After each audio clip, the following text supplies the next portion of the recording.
fellow travelers, welcome on in.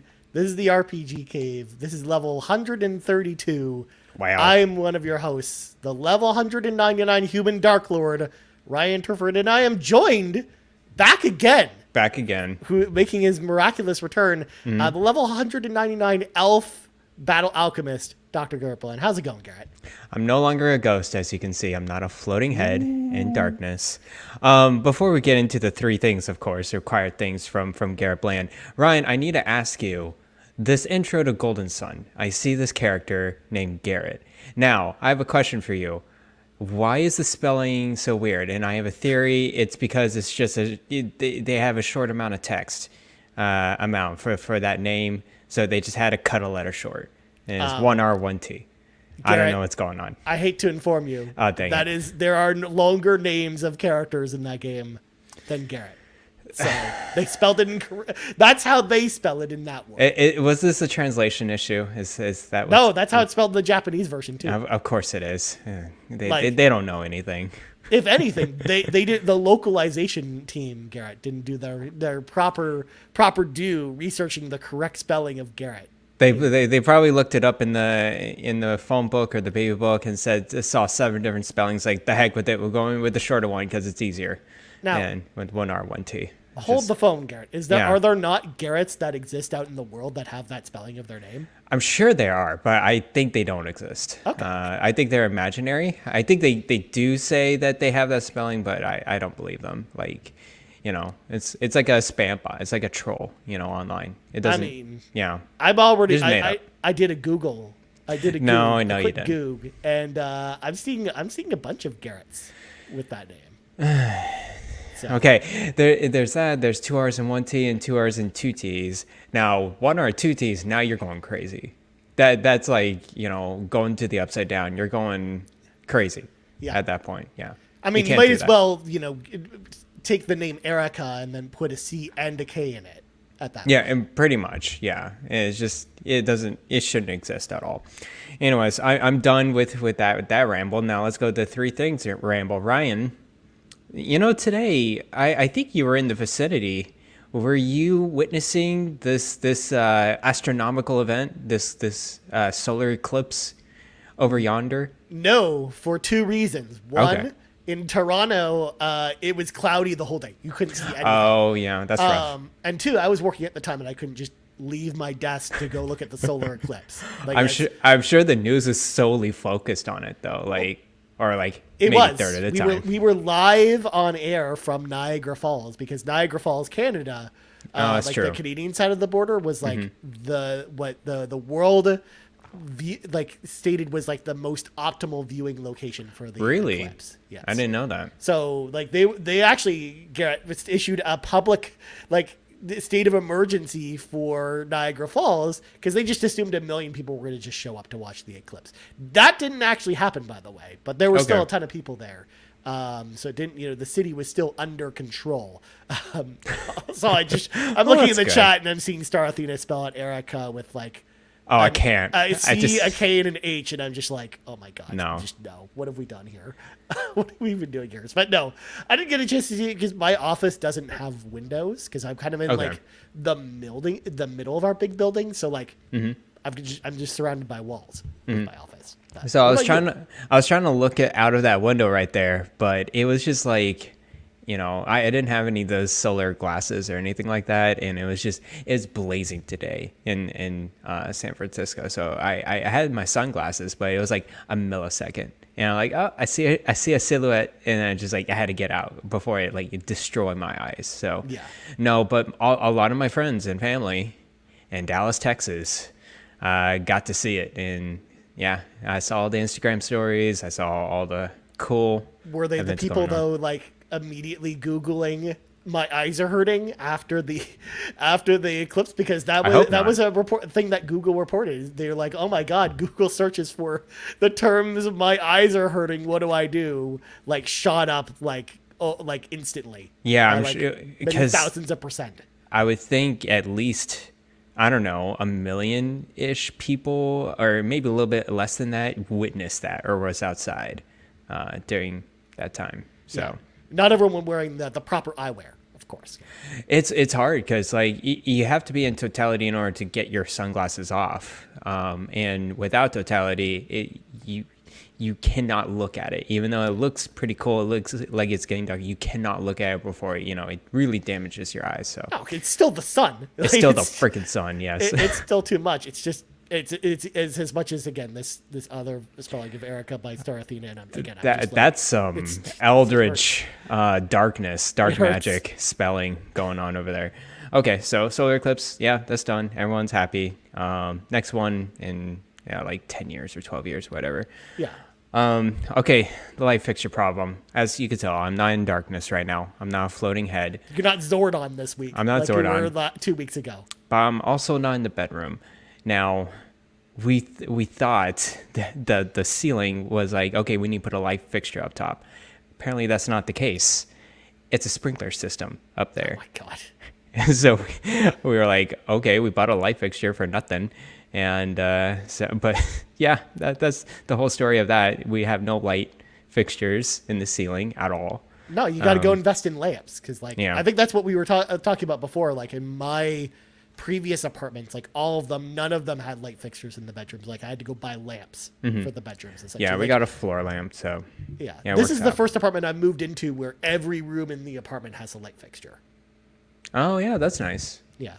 But in the living room here, I don't use the light fixture because it's way too bright. So I use like a lamp on the other side of the room because I'm used to lamps now. I'm used to being in apartments with no light fixtures, so I'm just used to lamp light now. So, well, I mean, it's a nice surprise for you. I mean, like I always had light fixtures in like a lot of different places. I think, yeah, again, my old Pittsburgh place had no light fixtures in the living room, but that's pretty much it. Yeah. To throw it out there, in North America, it is not a requirement to have light fixtures in apartments. So you'll have many apartments where they're required to be in the bathroom and in the kitchen, I think, are the two places they're required to be in. At least like in a safety thing. Yeah. Yeah, it's a safety thing. But every other room in the house, they're not required. So Yeah. many apartments you get here just don't have them. They'll just cheap out. Now, the thing is, there's a light switch that actually turns on and off one outlet. That's the solution. That's how they do it because they're like, oh, well, you'll just leave that lamp turned on and then you'll turn off the switch to then turn off the lamp. And then you just flip the switch to then turn it back on when you want to use the light in there. And it's actually pretty convenient. I'm glad they did that, and instead of just like nothing. So, yeah. Oh my God. Star Athena pointing out apartments in LA don't have refrigerators, Garret. I don't know if I can deal with that. Well, I'm sure there's a lot of places that don't supply their own fridge, but like, Well, like condos are like that, but not usually apartments. Like apartments usually give you, should like, all your have appliances. Yeah, at least. No, I bet there's some apartments. Because like that have if you fridges. buy a condo here in Toronto, of course it doesn't come with any of your appliances. You have to buy all of your appliances because you're basically buying the equivalent of a house. But that's apartments that are not usually like that. Typically in SF, there's no central AC. Like it's naturally cool. Yeah, but in you're the basically city. just hanging out in the fall the whole time Yeah, there. pretty much. Yeah, there's like 1 or 2 like weeks of it's getting uncomfortably hot, but it's like nothing compared to Texas. So Yeah. there you go.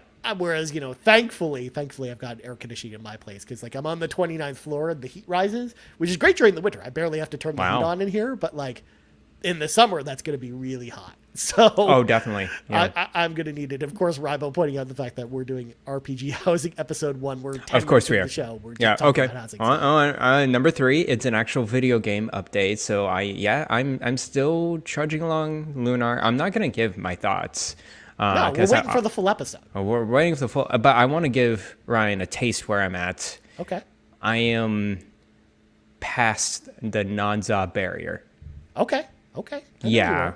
Yeah. So I'm getting. I'm trudging along. It's You're like a good way halfway. through. Yeah, like halfway or something like that. So, yeah, it's Getting there. it's getting there.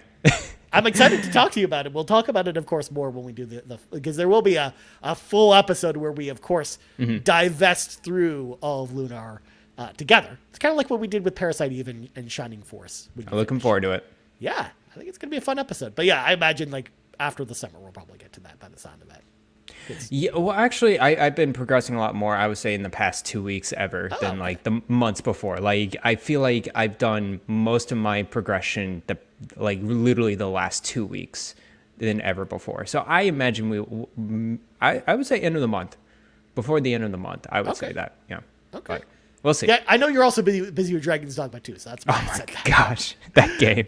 We'll talk about get that to it. later because we got Dragon's Dogma to talk about tonight. But anyways, your 3 things are out of the way, Garrett. So They're out of the let's way. Clear the dungeon so we can get to the raid boss as quickly as possible. So folks at home, if you want to support the show, there's a number of amazing ways you can do that. Number one, if you're watching the live stream right now over at youtube.com/carpoolgaming, or if you're watching the video on demand later, don't forget to hit that like button, kick that subscribe button, and then roll a d20 when you're writing a comment below, because if you hit that natural 20, you can write like a nice comment about what some of your favorite RPGs of the year are.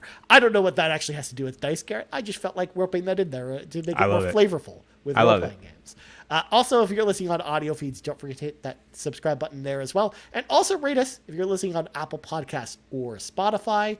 And also, if you want one big podcast feed with the entire Carpool Gaming cinematic universe on it, head on over to our Patreon, patreon.com/carpoolgaming, just like Shy Guy did for upgrading to the exclusive tier, because Shy Guy was on the free trial.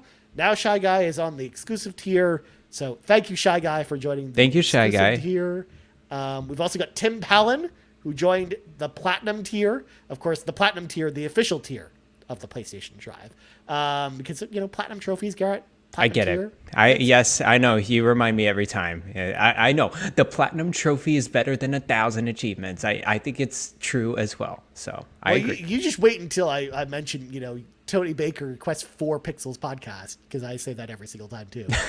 But also, shout out to Toxic for joining the gold member tier, of course, the second official tier of the PlayStation Drive, because there are gold trophies, Garrett, as well. I don't know if you knew that. But that's okay, cool. Yeah. Nice. Toxic, of course, shout out to Toxic, by the way. Toxic has been pretty new to the community, really interacting with the Discord a lot. I've seen him around. Yeah, so it's been cool to see Toxic there, especially in the RPG cave. They've definitely been interacting with us a lot in there. So shout out to Toxic for being a new patron. And also Patrice Mallet for joining the 7-day free trial.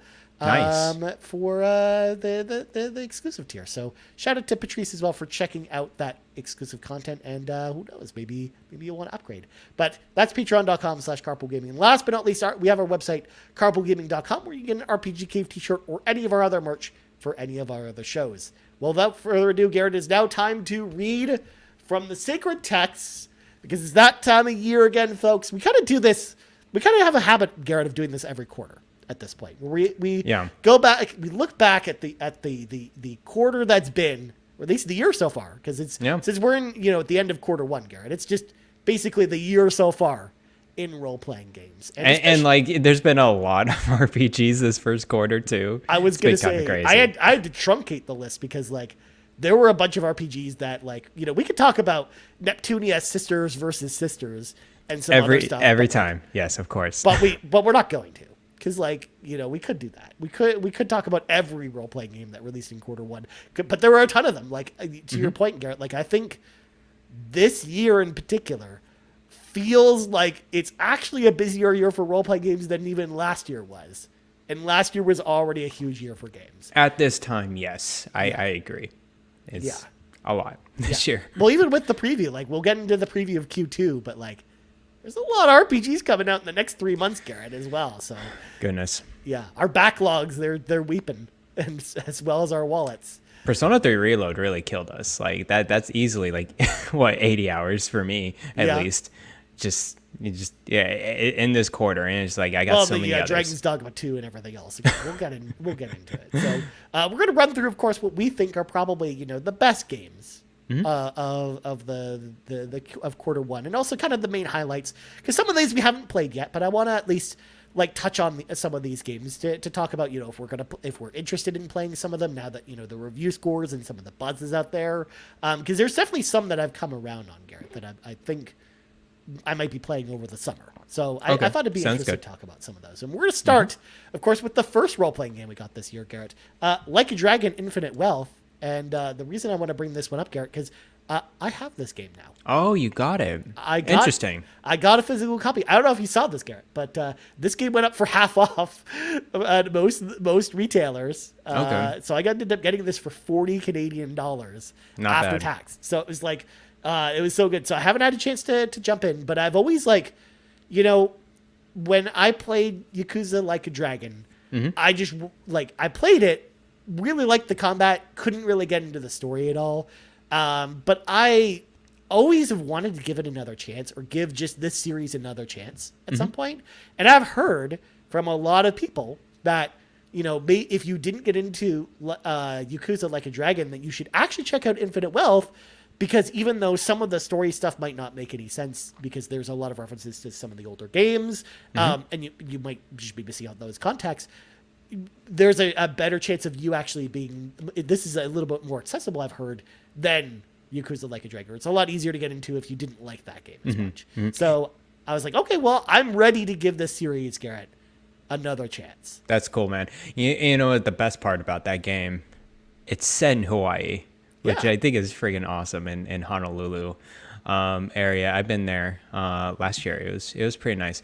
But yeah, Yakuza Like a Dragon. I think we said our piece beforehand. For me, it's really, the story was getting to me, but like I just really hit a slog in the gameplay where I just was underleveled and I just was kind of stuck. And I just had so many other games at the time, and so I just kind of like moved away from it. And it was actually the first Xbox Series X game I got. Remember that? It was at launch. And it was actually, wasn't it? It was on Xbox before PlayStation. It was. It was the first game in the series that was on Xbox before PlayStation. Which was really cool to see how much initiative Xbox was going into Sega. I think that was a turning point really for us. It's like, oh, Xbox really likes Sega, bringing some Game Pass games in there.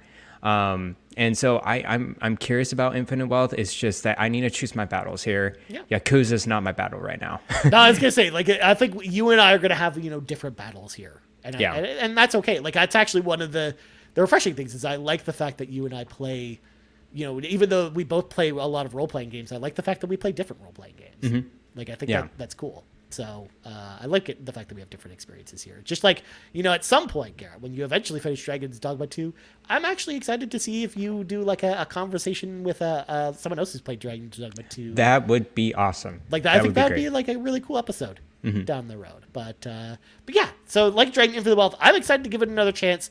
I don't know when that's going to do it, when I'm going to do it, but it's going to be probably sometime over the summer after some of these games that we talk about today. Sounds good. The next one, Grand Blue Fantasy Relink, came out the day before, you know, Persona 3 Reload. And this is a mistake game that I know both of us kind of missed out on, because I think it was a mistake to kind of release it with everything else. Because, you know, this was also basically the week after Like a Dragon Infinite Wealth and Tekken, and the same week as Persona 3 Reload, and, I mean, Suicide Squad Kill the Justice League also came out that week too. But, like, you know, that's a lot of games in 1 week. So it kind of like, we'll talk about it a bit, because Kevin's got a question about this, but I feel like that game really fell through the cracks. Like, when we talked about it at the beginning of the year, like, I remember being really excited about that game, and like I wanting remember to that carve too. out some like time for it.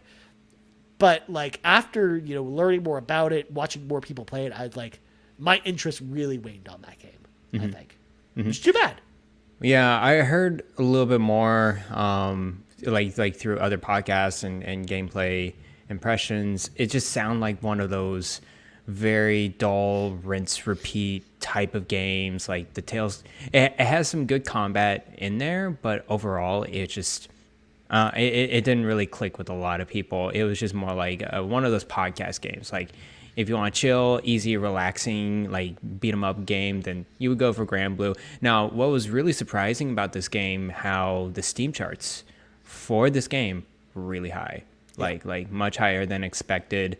So maybe they did find some success with it, but after 10 years, I don't know how many years of development, it was kind of crazy. It's a long time. Yeah. Like, they announced that game like 7 years before it came out, and then it took forever to come out. But I think like, it had the high Steam numbers the first week, but it really fell off. Like after Helldivers came out the following week, and we had of course people getting to Persona and stuff like that too. Like I noticed the interest really drop like a rock after that first week with that game because I think it just got buried.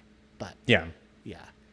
Moving on, we mentioned it before, but Persona 3 Reload also came out that same week. We did an entire show about Persona 3 Reload, folks. So if you want to hear like our deeper thoughts about that game, go check that out. But we both really enjoyed that game, and that was to be expected. Like I think both going in, like for both of us, it was one of our most anticipated RPGs of Q1. For sure, RPG Cave approved. Game. Persona 3 Reload. Go play it. It's on Game Pass. You have no excuse if you've got an Xbox or a PC at this point. It's really good. And the expansion is a perk in the Game Pass Ultimate subscription, so you have everything. Yeah. So go grab it. That's also a good reminder because that will expire at some point. It will. The ability to claim that perk. So get on it now so you don't forget. Because I'm really excited to go back to it when episode I guess comes out in September. Oh, me too. I think that's when I'm going to go back and get the platinum. You replay the whole thing. I missed one achievement. I'm okay missing one achievement. I am just gonna start. Well, it's because there's no platinum trophy, Garrett. It's of course you got to chase it a little. That's actually somewhat true. It's like okay, I'm 30 points less. I'm not 1,000 gamer score. I'm 970. It's a different feeling, right? Like if you're only like if you're missing just one achievement, it's like well, okay, cool. Like it doesn't bother me that I don't have the full 1,000. I guess. Yeah. So, anyways, whereas that platinum trophy just taunts you. It's like it really does. Like that's why I had to play through 2 Felix the Cat games last night, Garrett, so I could get the Felix the Cat platinum.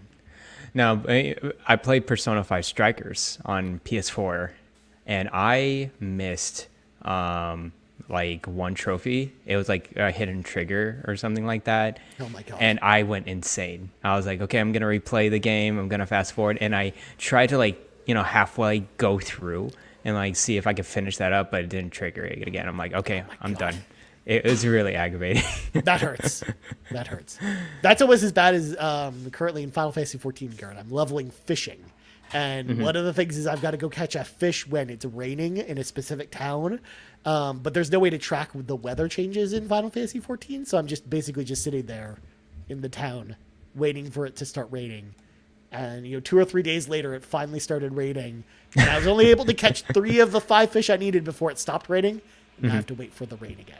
I'm just like, I don't know how much patience I have. I mean, you have a lot of patience with Final Fantasy 14, so that's true. I think it'll be fine. I'm making progress on that platinum, Garrett. I think it's actually possible for me to get that platinum.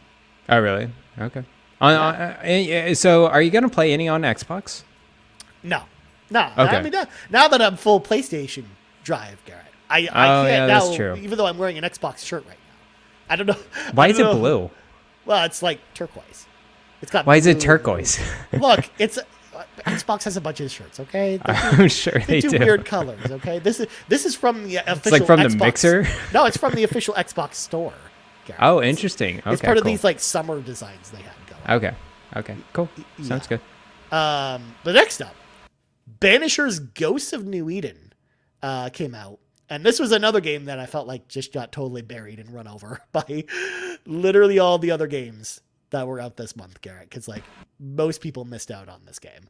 I know Kevin Ainsworth was excited for this one. In fact, I'll just go to Kevin's question now so we can get this one out of the way. Kevin Ainsworth writes in, Q1 of 2024 has given us some amazing bangers and Game of the Year contenders like Infinite Wealth and Final Fantasy VII Rebirth. But what games do you think have gone under the radar a bit?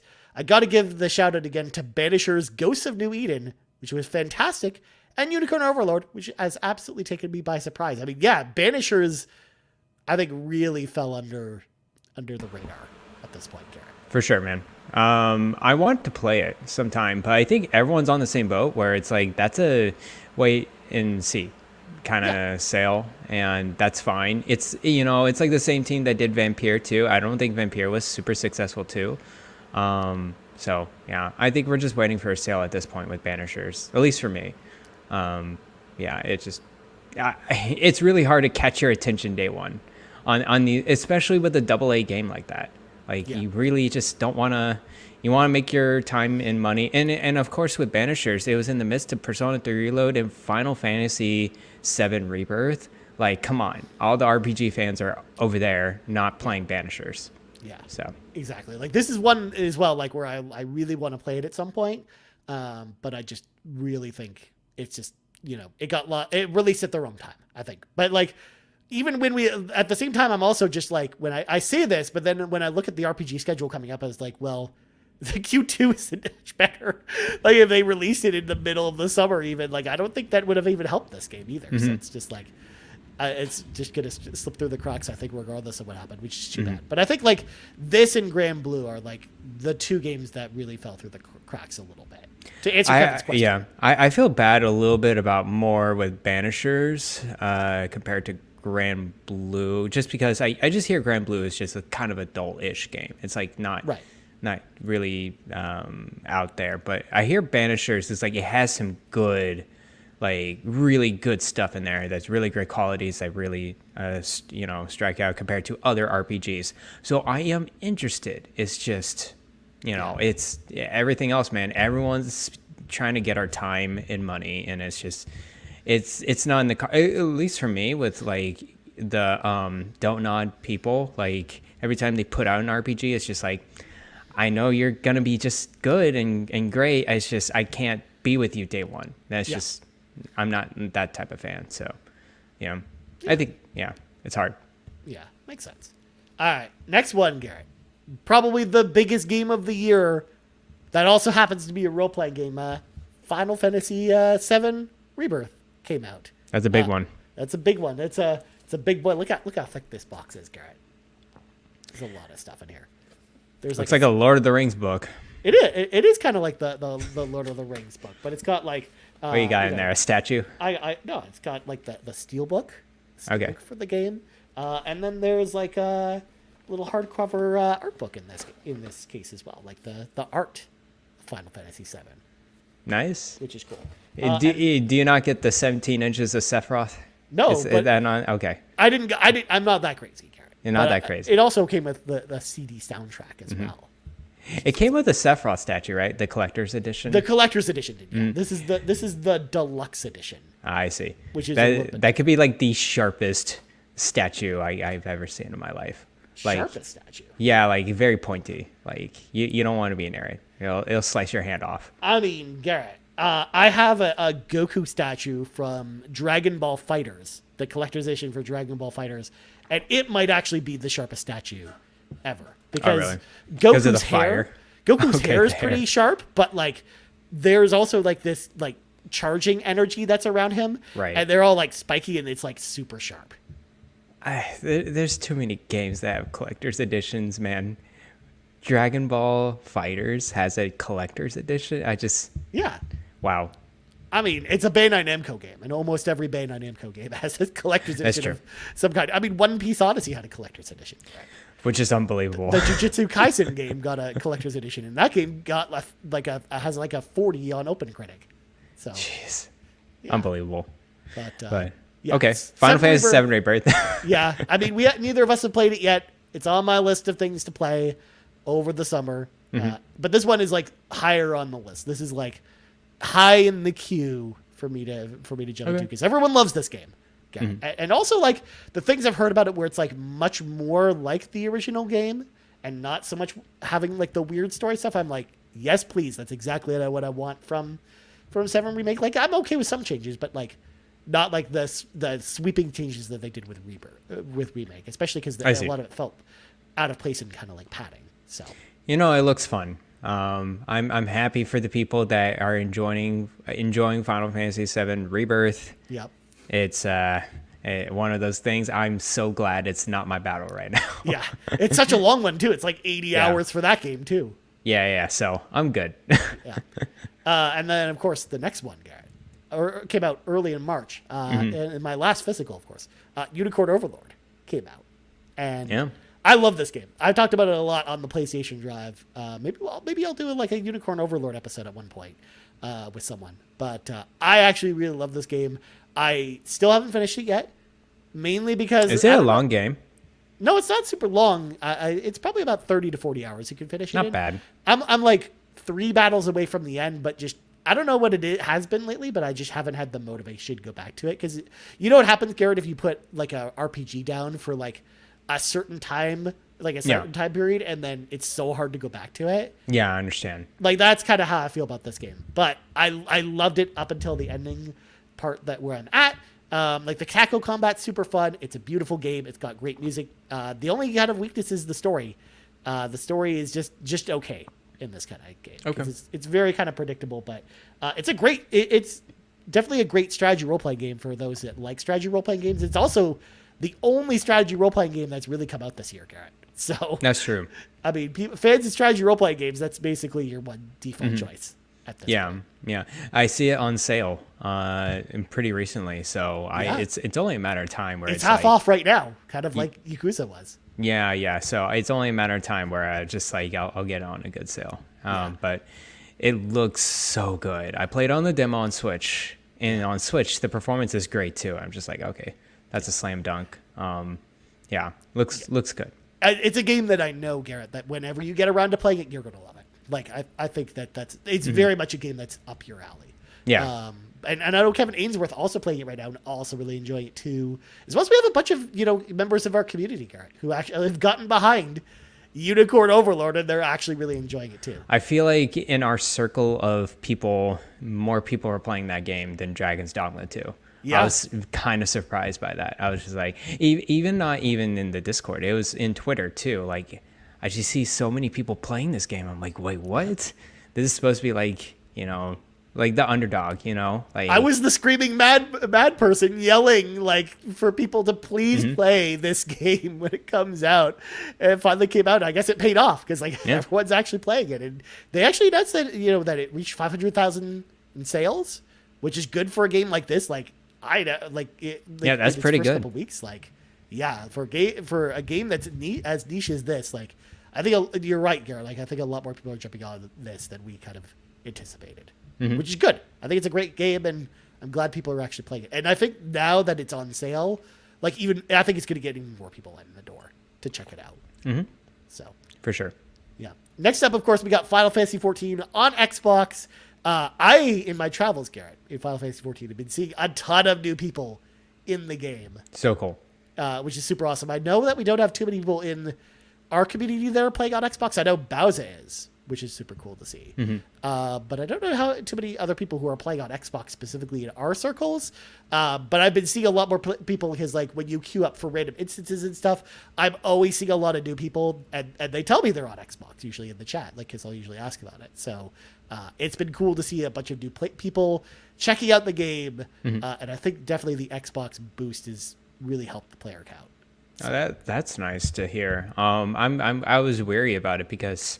It's Xbox. It's not really a MMO.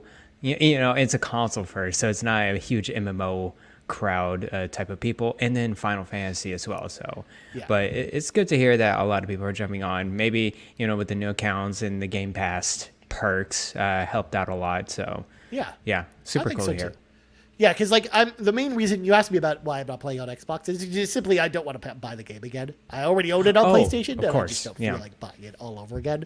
Because it's a full price game still at this point. Yeah, makes sense. Yeah, totally. So that's why I'm just continuing on PlayStation, but I'm glad so many other people are getting a chance to play it. Well, next up, Garrett, Dragon's Dogma 2 came out. People love this game. It's like up there, like in the Game of the Year contention. At this point, if people were going to nominate Game of the Year right now, I think it would definitely be like one of the 2 or 3 like main contenders at this point. Yeah, I want to play more of it for sure before I give my full thoughts on it. I've been enjoying my playthrough so far. Don't get me wrong. It is just I think it's not an accessible RPG compared to most others. It is hard to get into. It is. It's not for the faint of heart. I wouldn't say it's like as difficult like as Dark Souls technically, but it doesn't give you much to go on. It doesn't give you here's a quest, here's a checkpoint, and I mean it kind of does, but like at the same time you struggle out in the wild so much. But I just put more time into it. I get a lot more out of it. There's a lot of stuff to do compared to the previous game. And then I think the biggest thing is the vocations and you could change your different classes as you just go on your adventure. It's a big thing. The pawn system is pretty brilliant. I love it so much. Nice. The amount of interaction you have with your main pawn and with the other two pawns interacting with online friends and like other online people, it's super cool. It's very, very deep. So yeah, Dragon's Dogma 2. It's been a wild ride so far. Yeah, I feel like this game is like very much for Dragon's Dogma fans. Like if you were really into Dragon's Dogma Dark Arisen, like this game sounds like a slam dunk. Whereas I think like for people that haven't been into it, like it might be tougher to get new players in. I agree. Yeah, and it does have that Monster Hunter, I guess like trademark in a sense. Like the way the combat feels, it could get slow, it can get clunky, but at the same time, it's just like the bow and the archer reminds me a lot of the bowman class in the Monster Hunter games. Like it's just the same type of movement, same type of style. Performance wise is not that good. Especially I've been playing it on Xbox and it's just been so framey, very choppy. I even put it to 30 frames and it's still just like it's very hard to play the game. Especially in the city, it gets very, very bad within like cities, but it gets a little bit better once you're out in the wild. But other than that, dude, the sense of wonder in this game, it reminds me of like that part reminds me of Skyrim and Witcher for sure. Nice. Just like going to place, not knowing what to do, uncharted territory, but you have your abilities, you have your pawns, and you're ready to just go out. So it's been really nice. Nice. Yeah, this is one of those games where it's like I didn't really like Dark Arisen. Like I tried it a couple times. Like I tried it twice, Garrett, because it's on. I think it's on PlayStation Plus, or I had it redeemed it a long time ago. So I tried installing it multiple times, tried playing it through it, and it's never clicked with me. So this one, like, I would love to give it a chance, but like everything you've told me and everything everyone else has told me is like probably don't want to do that until you at least wait for a sale, or something else at this point, because you never know. It might grab me, but it also might. It's likely to probably do the opposite and be like, well, I definitely maybe a Dragon's Dogma is just not for me. Yeah, I wouldn't give this to anyone as like their first RPG at all. Too, I would just be like, try out these other ones, and then if you really enjoy, let's say, Skyrim, Monster Hunter, or something like that, then try Dragon's Dogma, because I think that would be the next level. That would be the next step. For sure. All right, and the last game that came out this quarter, which this one was a bit of a surprise. It kind of just came out of nowhere, because this is a re-release, because it is on Switch and PC. But the Grandia HD collection came to Xbox and PlayStation, and I wanted to make sure that it got its due, because this collection is really good. The Grandia games, of course, are from the PlayStation 1 and PlayStation 2. It's made by Game Arts, which, Garrett, that name may sound familiar. It does. They were the developers of a game you're currently playing, Lunar. They're the Lunar developers. This was their big series after Lunar. Interesting. Grandia. Like, that's where they went next. And these games are pretty fun. I like the Grandia games. And I think the collection on Switch was really good, but I'm glad that it's on other platforms now, so more people have a chance to play these. And I know, like, also we have the PlayStation 1 version of Grandia as well on PlayStation Plus. And it just got patched for trophies, because when it first came to the service, it didn't have trophies. But then when this collection came out, they just took the trophies from the collection and put them in the PS1 version as well. So you have like both the options if you want to play them. But it's a turn-based role-playing game. Again, it's very similar to Lunar, where it's it's got like a fun kind of story, but it doesn't take itself too seriously. Good turn-based combat with random encounters, colorful characters, like a very anime style with like cool cutscenes and stuff. So I think this collection's pretty cool, and people should give it a chance if you're looking for kind of like an old school set of role-playing games. Sounds good. Yeah. So I wanted to give it a shout out here, because that was like it just shadow dropped kind of out of nowhere at the end of March. But Garrett, that's all Q1, and again, that's not every RPG that came out, but that's a lot of games. But we have even more games, Garrett, for Q2 2024, and similar to Q1, I didn't even grab all of them. There's like 5 Neptunia games that are coming out this summer. We just missed the cutoff with Trails from Daybreak as well and some other stuff. So Yeah. lots of games coming out. But I'm glad that we're finally doing this now, Garrett, because we have many more entries on this list than when we did kind of our preview at the beginning of the year. Because the summer has really fleshed itself out with what we've got coming up. So For sure. So this month, it's important to note as well that I didn't jot this down, but I will mention it. You know, that the non-RPG that some people call an RPG, Final Fantasy 16, has its DLC next week. Which I'm actually excited for that one. It looks good. I want to go back to it and check out the DLC. Yeah. I didn't end see how up it getting the goes. platinum before because I didn't do kind of the second playthrough. But I'm like, I kind of want to find time to do that with the DLC. We're doing like the full second playthrough, play the DLC, and then get the platinum kind of along the way. That would be cool. Yeah. So, Final Fantasy 16 DLC next week. Please be excited. But then the following week, Garrett, April 23rd, Ionin Chronicle 100 Heroes. Although the release date is 2 weeks away. I saw Skycatcher Gaming in the Discord mention their copy already shipped and is already on their way to them. I think like some of the Kickstarter backers got the version early, and I think some retailers are just shipping the game early. So we might be hearing about this game very soon.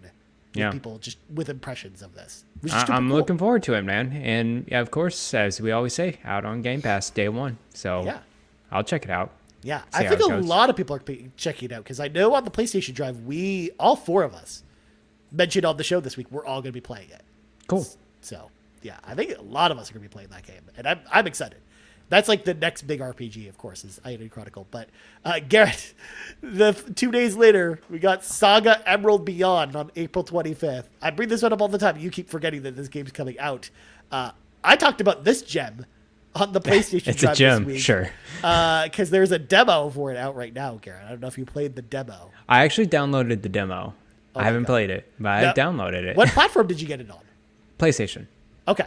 The reason I asked is that every platform, depending on what platform you download it on, has a different protagonist that the What? game starts with. So the PlayStation version, you start with this guy, and he's like, oh, it's my destiny to go into the Emerald Beyond to do these things, and he's got these cool poses, and he's kind of a dork and kind of a whiny brat, and I just kind of hate him already. But if you play on the Nintendo Switch demo, you get this magical girl who's hiding as like a school student, almost like Sailor Moon in a lot of ways. Yeah. And then if you play the PC demo, it follows a songstress, like a diva, who uses like songs to use different attacks. That's so weird. Yeah, I don't think I've heard anyone else do different protagonists or different things with the demo. Well, the with reason they different do it that platforms. way, Garrett, I don't, because in the Saga games, they've always had the tradition where they're like, here are the 8 characters that are part of the story. Here, you pick the protagonist, whichever one you want it to be. Right. So this is just like picking the protagonist for you by playing the demo, and then the demo save progress carries over. But all this to say, Garrett, this game put me to sleep. Oh, really? This it was demo, rough. I just did not get into this demo at all. The Oh, combat, I think, okay. was okay because it's got turn-based combat, and it's very similar to the other Saga games where you have like 6 or 7 party members in your party, but you only have a certain number of stars for actions to use in each turn. And the stars increase with each turn that you take. And some of your attacks like either will cost 1 star or 2 stars rather than costing mana or something like that. So Okay. usually on your first turn, you only get to do 2 attacks with your 6 party members. And then the enemy will only have like the same number of attacks, and it kind of like ramps up as it goes. So the combat, I think, is okay. But man, the story and the exploration were just really dull. Oh, I'm not gonna man. lie, like I could not get into this demo, and I like some of the Saga games, but this one just did not do it for me. Yeah. Do we know which business unit is doing this? Or I do not know. off It's the top of my head. very I didn't even finish ambiguous. the demo, so I didn't even get to see the credits to find out. Oh man, yeah. This seems like a sleeper. Like not a sleeper hit, but just like probably not Yeah. even gonna come But close to it. I also feel like there might be like a certain subset of people that might actually be into it, or it might also be too like part of my non-enjoyment with this is I just did not resonate with the main protagonist at all, who does most of the talking. Like, I was just like, this dude just needs to shut up. It's kind of how I felt about it. But and maybe I would feel differently with like a different protagonist, because the other stories might just be more interesting than his. So maybe I have to try that out at some point. But like, yeah, this one was tough. Like, I was like ready to give this game a chance, but now I'm like, this is a game that I'm waiting until it goes on sale before I even consider touching, or just PlayStation Plus or Xbox or Game Pass, essentially. Yeah, it's a wait and see for this one for me. I expect this, and I just saw this from like, since the reveal. I think it was at the Switch Direct reveal. Yeah, I was just like, what is this game? It looks like a headache, just personalized in a video game. I cannot understand what's going on. You're just literally describing a Saga game, though, Garrett. That's the description that most people use for most of those games. Yeah, like Saga Frontier on the PlayStation 1, or like Romancing Saga on the Super Famicom and stuff like that. Like a lot. But they keep doing this. Why do they keep doing this, Anna? Because I think the series itself is not popular at all in North America, but I think it's actually popular in Japan. I see. Especially because there's like a pretty successful mobile Saga game that's out there, and I think this is Square's way of like trying to get people into maybe try and play some of these games in Japan. Also, like, I don't know if you noticed, Garrett, but there's been a lot of Saga games over the last couple of years. Like, they've been doing a bunch of they've been porting a lot, right? And we also have we had it leak as well that Saga Friend 2 Remastered is coming out as well. So like, there's another Saga game that's supposed to come out this year after this one. So it's so many. It's so much Saga. Like, okay, Square. We can't get a re-release of Parasite Eve, Garrett, but we can get Saga Frontier 1 and 2 from the PlayStation 1 to come back. I don't know. Puzzle is you. It's too much. Anyways. But, all right, the following day, April 26th, we got Sandland finally coming out. The Akira Toriyama game. They've been releasing these dev diaries, and people are all excited about this. I'm cautiously optimistic. Hopefully this one's pretty good.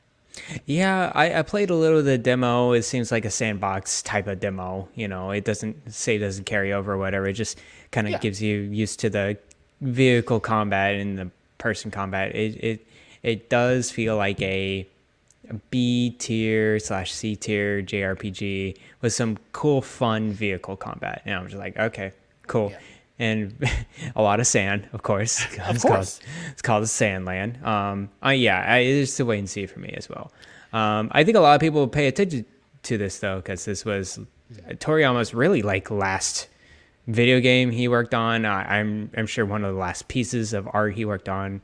So I'm sure a lot of heads will be glued to this with the reviews and seeing how this goes. So I'm excited for it. I have a bit of a prediction to make, Garrett. I feel like this is going to be like Banishers, where it's going to get lost in the shuffle a little bit, but people are going to look back on it towards the end of the year to be like one of the standout games. Like this has the potential to be like a dark horse for this year as far as role-playing games. It looks fun. When I was playing the demo, it felt like a very typical third-person Toriyama JRPG kind of game. So at best, I think it's going to be just it's going to be a B tier, C tier game, but we'll see. Maybe it'll surprise me with a story or something like that. But the combat in itself is it's just fine. It's adequate enough. Yeah.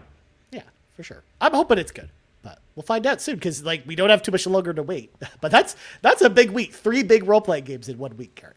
Yeah, that's true. That's a lot. It's reminding me of February all over again. But after that, though, we have a whole month to wait for our next role-playing game. That's crazy. Except for the Neptunia games, because there's a bunch of Neptunia games that are releasing in that time frame. Of course there are. There's literally 5 of them that are coming out. It's ridiculous. Is it ports or is it brand new games? A couple of them are ports, and there's a brand new Neptunia game that's coming. My goodness. Yeah. But Paper Mario: The Thousand Year Door, we didn't get to talk about this before, but it finally has a release date, May 23rd, coming out at the end of next month. This one is one that I'm excited to go back and play because I like this from the GameCube.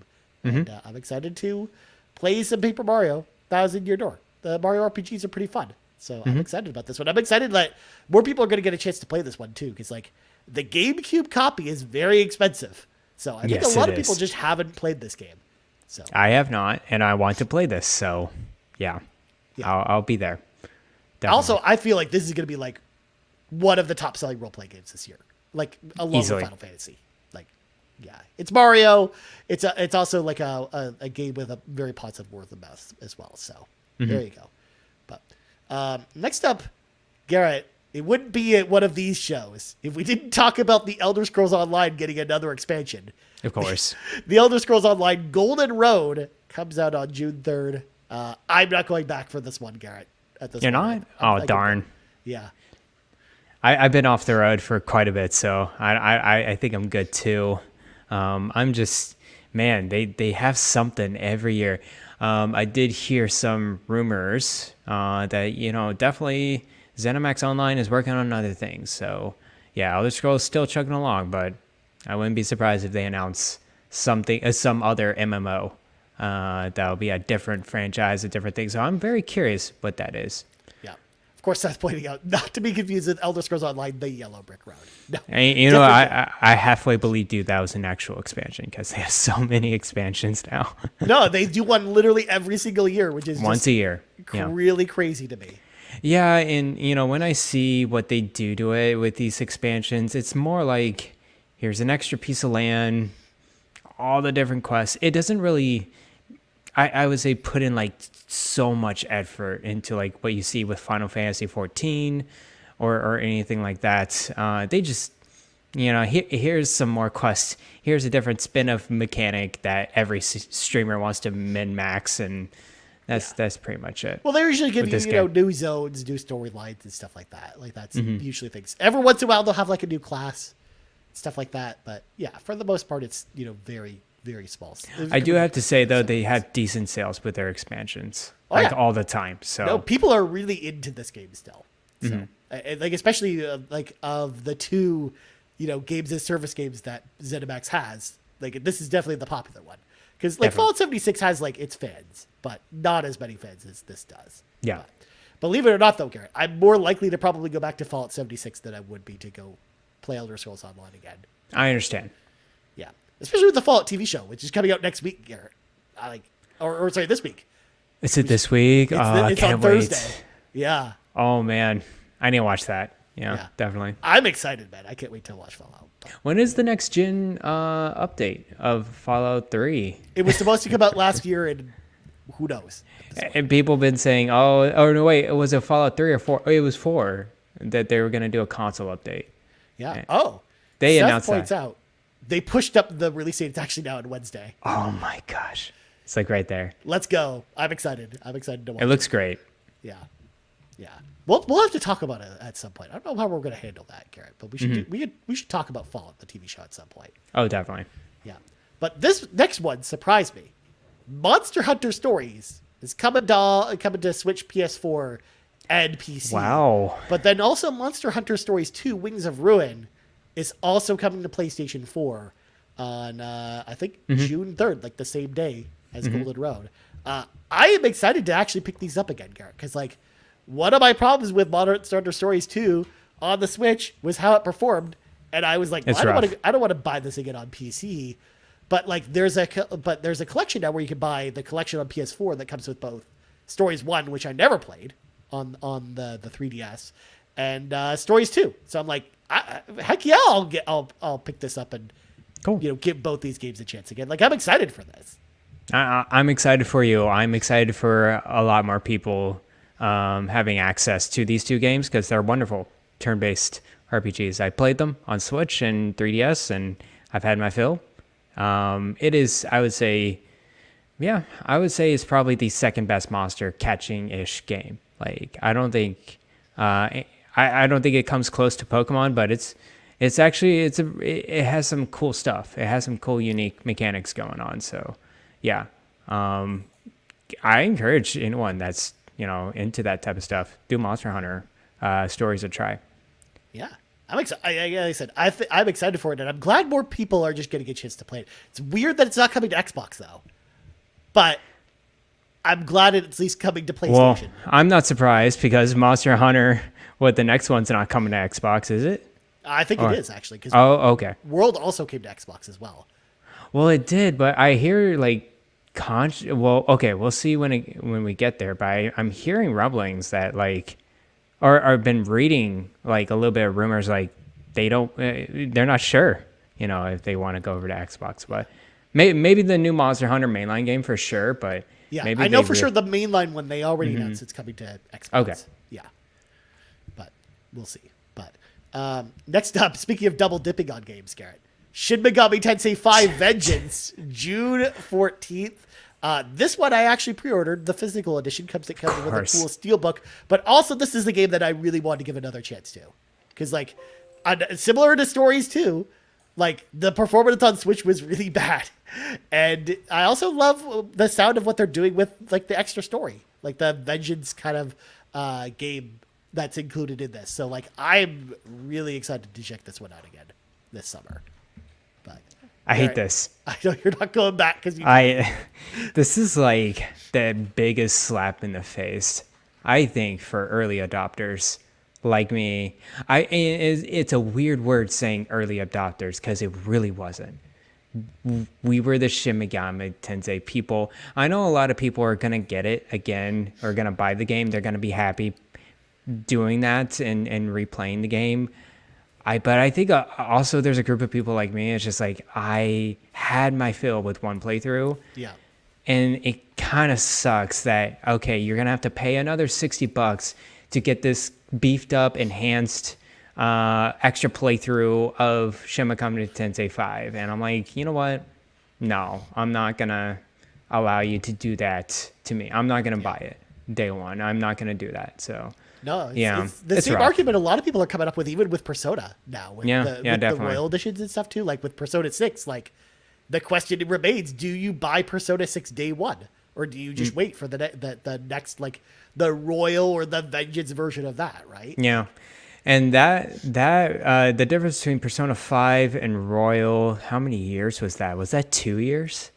I think it was 3 actually. 3. I think it came out in 2020. And and Persona 5 came out in 2017. Yeah, so 3 years. That's a long time. This one came out end of 2022. Yep. So that was another a year and a half at least, or 2 years, close to 2 years. So that's a hard wait, I would say, for. And you know what? It looks cool. It looks great. It's just I'm not ready to go back to Shin Megami Tensei. Yeah. Yeah. And I don't blame you. I know, see, Gamer Recording Podcast also in your corner as well. I know that, like this is the type of thing that would really hurt if you were, someone who put your time into it before. Whereas, I think it's great for new people to get more people into this kind of game, especially now that it is on more than just the Switch. But yeah, it hurts to kind of see this a little bit. Yeah. So, I mean, if I ever get it, it'll be on sale for like 20. I'm hesitate for 20. Yeah, I wouldn't be motivated to play it really that much. I would have to be really in the mood for it. Well, especially with how much time you sunk into the original, right? Like it was 100 hours. Yeah, it was 100 hours, and I did the kind of the secret playthrough of that too.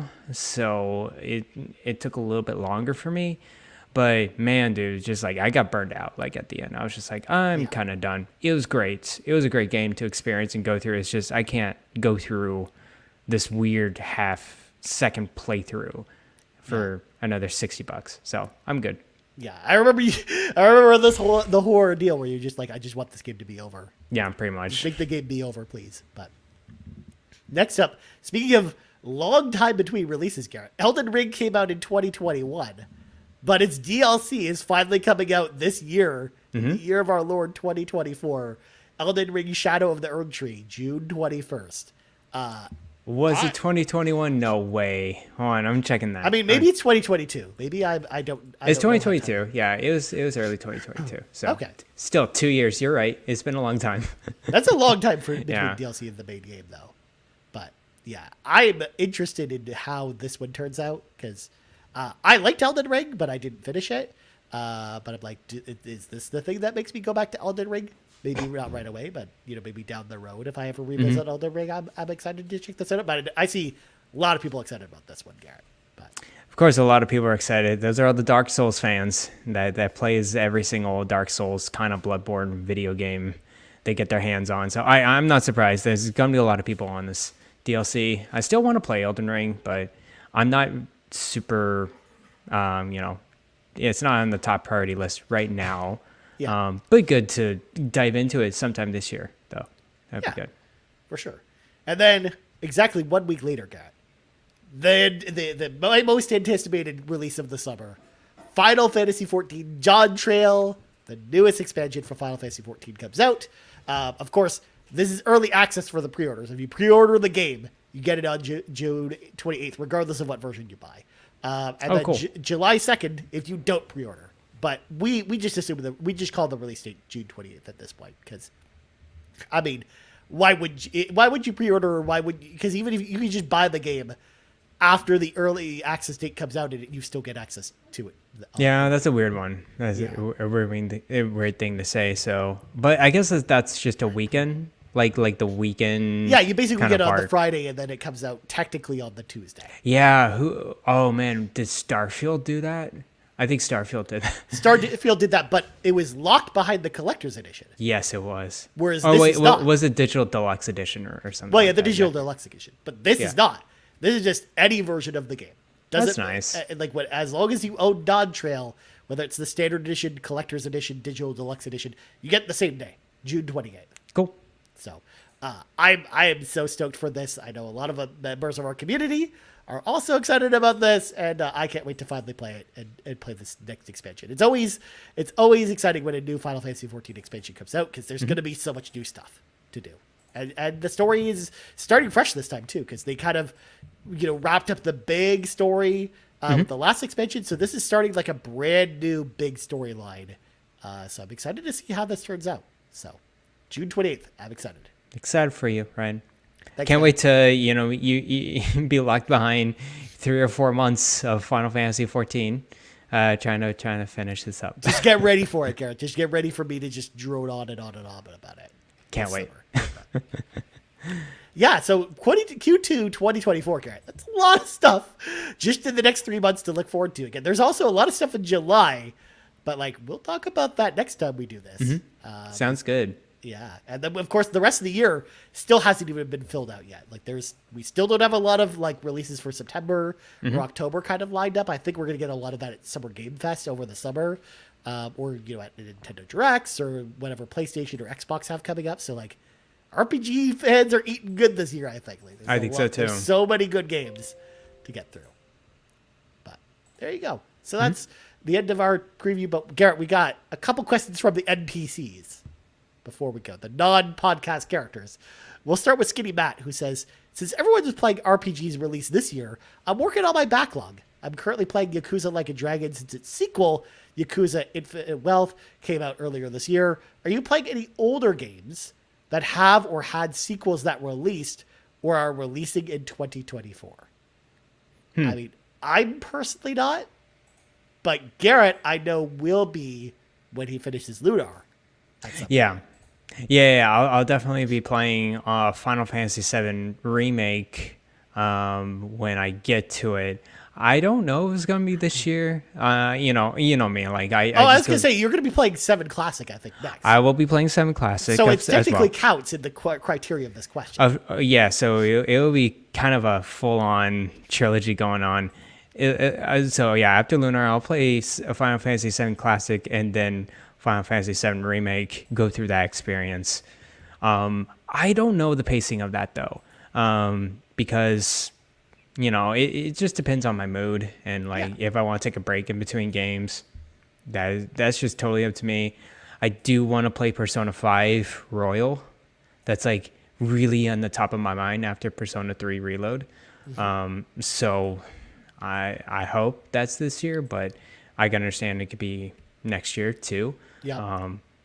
Especially because I can assign you a bunch of weird games before the end of the year, and you'll be like, well, I don't have any time for Persona 5 Royal, I guess. Yeah, and there's plenty of games that are always in my mind that I want to go back to, like Cyberpunk and Harry Potter. So yeah, there's always a backlog in there. So Yeah, that's also part of the reason too, because like we're getting a ton of RPG releases this year. So like my RPG time this year, Skinny Bat, is mostly just concentrated on the games coming out this year. Whereas if I want like a classic experience, honestly, that's why I've been playing a lot of like older platforming games and stuff like that. Like why I just binge the Felix the Cat game yesterday, or why I played Plumbers Don't Wear Ties, or Bill and Ted's excellent video game adventure. Like I played a bunch of that stuff to be kind of like palate cleansers for role-playing games, because I do play a lot of role-playing games in my free time. And then on top of that, I'm also playing Final Fantasy 14 a lot. So it's just like, it's one of those things where I just don't have that. That's why I'm not usually going back and playing some of the older RPGs that then lead into the RPGs this year, if that makes sense. No, it totally makes sense. So Matt, good for you, man. Going through Like a Dragon. Hopefully you're enjoying it. I enjoyed it. I think we both enjoyed it to a certain point. So yeah. And Infinite Wealth looks great. So I'm looking forward to hearing you, Ryan's thoughts, and Matt, hopefully you write out. And I want to know your thoughts too. Also, Fully chimes in, says I must finish Iron Chronicles Rising before 100 Heroes is released. Right, that's a game that happened before 100 Heroes. I know she's been playing that a lot. So yeah, cool. Getting to the end there. And then Nagachaka asks, question specifically for Garret, since Ryan and Rod have already shared their thoughts on Saturday. Garret, how was your experience with Parasite Eve? Is it truly the best survival horror role-playing game? Now, Garret, before I let you go ahead and answer this question, we did a whole episode based on Parasite Eve where Garret really gave his thoughts and dove into that, Nagachaka. So feel free to go back and listen to that episode. But if you would like to answer the question, Garret, go ahead. Sure. Yes. Okay, you can go to the next question. I'm good. Yeah, it's a good game. It's a good game. It's a good game. Especially because, like, obviously you know Nagachaka. Probably one of the biggest Resident Evil fans out there. Oh, you should play this game then. And he 100%. likes role-playing games. I'm like, this is like the easiest slam dunk. This is easily made for him. Yeah. And, I'm not a big, old RPG, fanatic or anything, and I just enjoyed it. So that speaks volumes. I played it on Vita where I could barely see what's going on that screen, on that aspect ratio. You're just like, oh my God, I'm trying to go through Central Park and I can't see where I'm going. There's like 3 pixels, like kind of moving across the screen. No, just play it, Nagachaka. It's great. Yeah, absolutely. And then last question, which is actually more of a comment. This comes to us from Yarden, who says, final plea to please allow Stella Blade to be an honorary role-playing game. Just kidding. Have a great show. Of course, that's why I didn't mention it in the Q2 2024 preview, Garret. Stellar Blade is not a role-playing game. It's not, but I hear a lot of people trying to describe this game as, and they're having a tough time describing what it is. And I could just think of, it's a mashup of Bayonetta, Nier Automata, and Sekiro combat. I hear those 3 things together. So it's something. It's a clash of whatever game. I would put it as an action game first. 100%. But yeah, it's an interesting game. It is not a role-playing game at all. In fact, it's silly to me that people even call it a Souls game, Garret, because it's not a Souls game. It's not a Souls game. The only thing it borrows from the Souls games is like if you rest at a checkpoint, it respawns the enemies. That's it. Oh, okay. Yeah, that's a big one. Because if you die, you don't lose any currency or experience or anything. You even just respawn right there. If you died at a boss or died at a specific enemy, you just respawn where you died. So no, it definitely has more Nier vibes than Dark Souls. 100%. Yeah. But anyways, that's going to do it for this episode of the RPG Cave. But before we go, of course, I have to thank all of our patrons over at patreon.com/carpool gaming, starting with our ultimate producers, Tony Baker from the Quest 4 Pixels podcast. You can check them out over at youtube.com/quest4 pixels today. Garret, that's the 4, number 4. The number 4. Not 4 spelled out. We also got Jonathan Brown, the man behind the music on the PlayStation Drive and the Xbox Drive. You can check out all of his music over on his link tree, linktr.ee/PME/JIB. Lee Navarro, the fearless leader of the Phoenix Overdrive Extra Life team. You can check them out over at phoenixoverdrive.com, or maybe join up on that Phoenix Overdrive team over at Extra Life. And Cwagmire, who humbly reminds you that the base babes are in fact Xenobabes, Our platinum producers are Robby, Bobby Miller, Smokin Joe, and Tim Paullin.